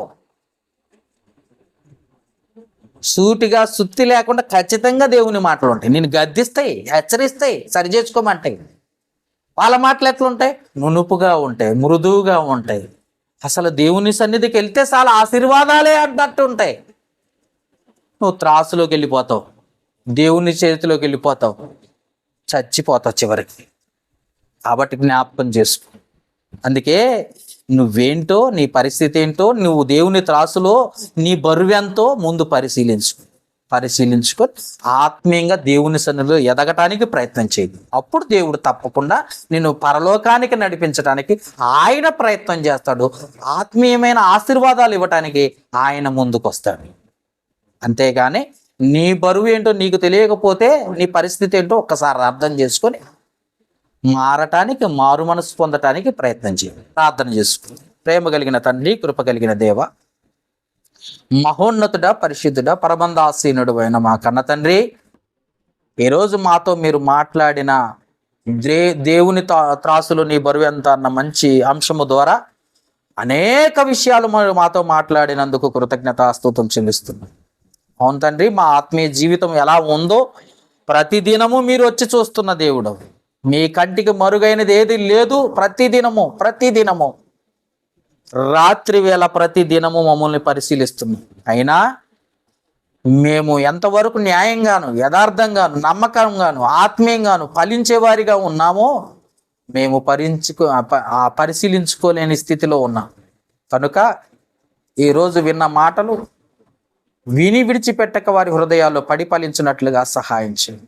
ప్రతివారు దేవుని ఎదుట ఉన్నారని, దేవుని త్రాసులో ఉన్నారని గుర్తెరిగి జాగ్రత్త పడినట్లుగా కృప చూపించమని, తమ జీవితాలను చక్కదిద్దుకొని దేవునికి దగ్గరగా సమీపస్తులుగా ఉండి దేవుని సన్నిధిలో ఆశీర్వాదాలు పొందుకునే బిడ్డలుగా నీ బిడ్డలను సిద్ధపరచుకోమని వేడుకుంటూ ఈ మనవులు మా ప్రభువును రక్షకుడు క్రీస్తు యేసు నామములో అడిగి వేడుకొనుచున్నాము మా పరమ తండ్రి. ఆమెన్.